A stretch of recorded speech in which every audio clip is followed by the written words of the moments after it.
வணக்கம். இஞ்சி சுனைக்கு என்னன்னு பார்த்துடலாமா?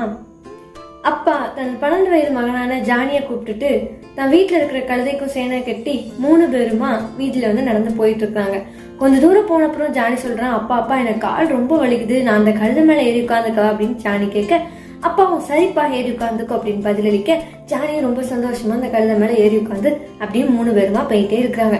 இதை பார்த்து சிலர் சொன்னாங்களாம், இங்க பாரு 12 வயசு இவ்வளோ பெரிய பையன் கழுதை மேலே ஏறி உட்காந்துருக்கான், தான் வயசான அப்பா இப்படி நடக்க விட்டுருக்கானே அப்படின்னு சொல்லி பேசிட்டு போனாங்களாம்.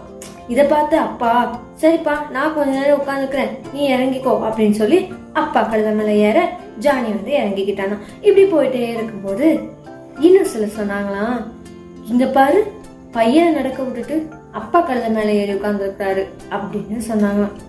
ஜானியும் அப்பாவும் ஒரு முடிவெடுத்து, சரி நம்ம 2 பேருமே கழுதை மேலே ஏறி உட்காந்துக்கலாம் அப்படின்னு சொல்லி 2 பேருமா கழுதை மேலே ஏறி உட்காந்து அப்படியே போயிட்டே இருக்காங்களாம்.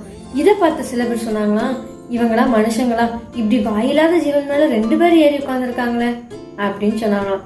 அப்பாவும் ஜானியும் பழைய மாதிரி நம்ம 2 பேருமே இறங்கிக்கலாம், 3 பேரும் நடந்தே போயிக்கலாம் அப்படின்னு சொல்லி 3 பேருமா நடந்து போயிட்டே இருந்தாங்களாம்.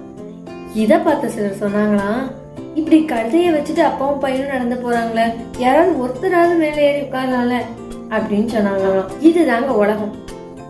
இப்படி பண்ணா அப்படி பண்ணுன்னு சொல்றதும், அப்படி பண்ணா இப்படி பண்ணுன்னு சொல்றதும், அதை செஞ்சா இதை செய்யன்னு சொல்றதும், இதை செஞ்சா இப்படி செய்யன்னு சொல்றதும், இப்படி மாத்தி மாத்தி பேசுறதுதான் உலகம்.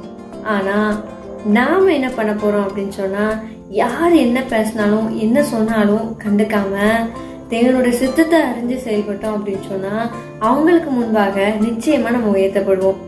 வேதவசனம் அழகா சொல்லுது. 1 யோவான் 2ஆம் அதிகாரம் 17ஆம் வசனம், தேவ சித்தத்தின்படி செய்கிறவன் எவனோ எஞ்செஞ்சைக்கும் நிலைத்திருப்பான். ஸோ யார் என்ன சொன்னாலும், யார் உங்களை என்ன பேசினாலும் பரவாயில்ல அப்படின்னு சொல்லிட்டு தேவனோட சித்தத்தை மாத்திரம் செஞ்சுட்டு இருந்தோம் அப்படின்னு சொன்னா நிச்சயமா நம்ம ஆசீர்வதிக்கப்படுவோம். சிந்திப்போம், செயல்படுவோம்.